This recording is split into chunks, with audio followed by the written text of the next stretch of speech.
Hi, my name is Brian Okoth and you're watching eDaily TV. Today's guest on Inspirational Friday is one lady whose confident demeanor speaks volumes about her inspiring life story.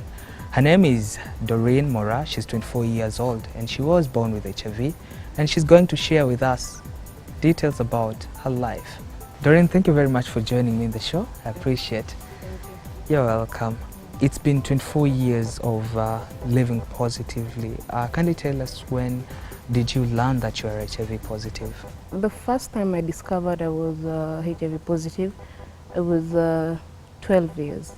I was in class 7. So during one of my hospital visits, I overheard my mom talking with my doctor. Actually, that was all along I was going to hospital, but I never knew what was wrong with me. So I had the doctor ask my mom, when did you first find out that she was positive? So I didn't even wait to hear my mom's answer. I was already confused because I felt, we had already been introduced to HIV in class. So our teacher made it sound like it was a death sentence. So now my doctor is here asking my mom when they found out I was HIV positive. And it really shocked me. But after some time, I felt like maybe I had the wrong thing. So I brushed it off. So the following year, my mom went into a coma. She was really sick. Actually, we had given up. We thought she was going to pass on. But then she recovered. And after she got well, then she took me to hospital. I got tested. And now the doctor disclosed to me. He told me, Doreen, you're HIV positive, you were born positive, your mom is positive too, and you'll have to take drugs for the rest of your life. High school is a stage in life where people usually are conscious about their health. How did you interact with your fellow colleagues, and did you tell them that you're living with HIV? Form 1 and Form 2, I went to a day school. It was okay, nobody knew I was sick. I would go to hospital, get my drugs as usual. But now, during the post-election violence, we had to move.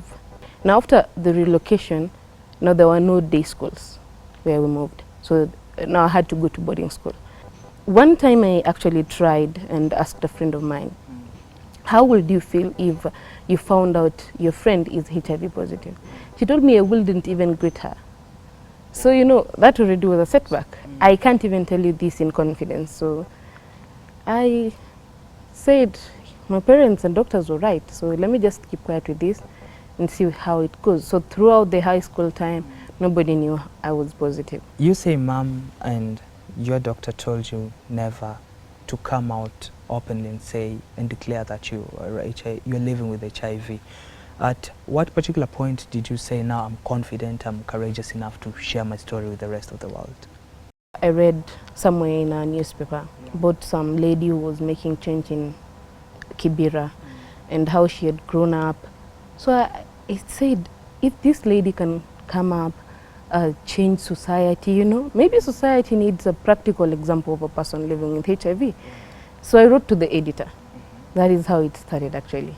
So we did the story, and the first time it went out, that day I remember they shared it on their Facebook page. And people were commenting, I know this girl, she's my Facebook friend. I logged off.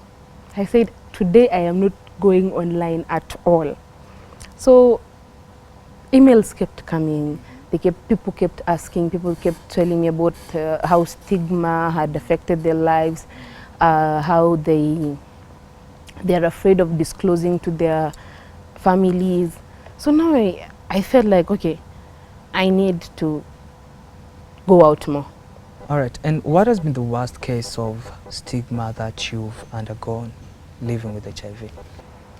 Well, that was way back when I was a child, and I didn't even know that I was HIV positive, actually. So I remember when my brother passed on, I went to live with a relative of mine. So as I was there, I noticed that the lady of the house will give me my own cup, my own plate, and my own spoon. And these were disinfected after I finished eating. So even my clothes were washed separately. I used to ask myself, why does she treat me as in that bad, you know? But with time, I came to realize that the reason why she did that was she was afraid. If I touched her kids or her, or we shared a plate, I would infect her. So she didn't want that. At one point, actually, I remember, that was self-stigma. I was mad at my mom, and I even accused her of making me sick. So we saw Babylon on TV, and to compensate for that, she decided that we visit there to get the cap so that we could get healed. Because now I had refused to accept my status. I was stigmatizing myself. I had stopped taking drugs. So she was like, okay, let's go. Maybe you can get a cure there. But then it was just the things you do and try to see if you're going to get healed. And nothing came out of it. And no, nothing came out of it. Talking of stigma, people often, especially in relationships, somebody will run away once they realize you are HIV positive, or rather you live with HIV. Mm-hmm. And have you been in a relationship of that kind, and how did your partner take it? Okay, yeah, I've been in a relationship. Not long ago, I think I was 22. It was okay, then, you know, issues come up, and relationships are complicated, just as normally as every other relationship. It's just that when you're positive, it becomes kind of hectic. Getting a person to date becomes rather tricky. Most people don't want, they hear you're positive, they decide they'll run, give you blue ticks on WhatsApp, you know, such kind of thing. So it becomes rather hard, but currently I'm not dating. Actually, I remember this case where I once told this guy I'm positive. So he told me, you're using that as a way of avoiding me. You don't want me, so you're using that as an excuse. You don't even look positive. So I told him, how about we just get tested? Then you can believe this. So we went, we had a test, and we just walked into the doctor's office, told him, just cut the counseling part. We just want to confirm our status. So the doctor tested us. Obviously, I was positive. He was negative. He kept quiet like that. He just went missing.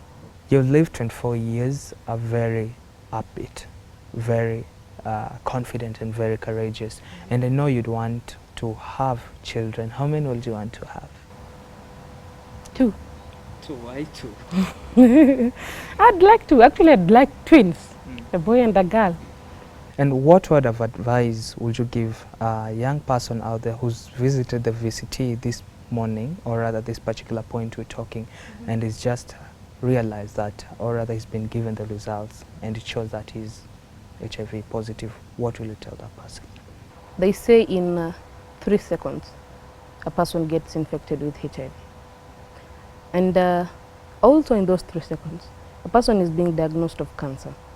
So imagine this person who has been diagnosed of cancer has to be put on a waiting list for chemo in, like, best case scenario 2019, you know, because I hear 2018 is already full. So you've walked into a VCT, you're being told you're HIV positive. Testing is free, medication is free, and most of the tests involved actually are free. So you've been given a second chance in life to live healthy. Almost normal, because it is not exactly normal, because you have to be taking drugs. But then this other cancer patient has to be waiting as the cancer progresses till 2019. Who among the two of you is better? They need money, they need a lot of support, you know, because cancer is a very expensive disease currently. And here you are with a very manageable condition that all you have to do is accept it. HIV is about attitude. Have a positive attitude towards it. It won't even get you down. But if you start with denial, definitely you're going down. And even if you take the ARVs, they won't work, because my mom was actually on ARVs when she was in a coma, but she was just in denial. She refused to accept her status. But after that, after she accepted, she's now okay, doing her job every day, going to work, running her family, and it's been okay since then. And what has been the secret to, besides the ARVs, besides living positive, what has been the secret to all this? You're looking so amazing. Doing Nothing. It's God's grace. Just the grace of God. by eating healthy, Eating healthy. Actually, I don't eat healthy. cheapo. Hey, chips is life. Anyway, I just eat normal food, avoid stress as much as possible, read the Bible, go to church, and accept.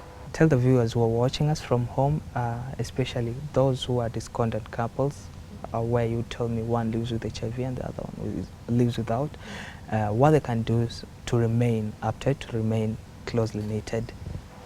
Well, I'd like to say the cure for HIV does not lie in some lab in US, UK, or Australia.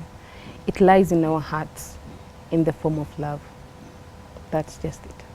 Wow, what an inspirational story by Doreen Moraa. And as she says, the cure for HIV/AIDS is not lying out there inside a laboratory, but it starts with you. Think about it. Thank you for joining me. I've been your host, Brian Okoth. Join us next week on Friday for Inspirational Friday, and the guest will be another phenomenal one. Have a good one.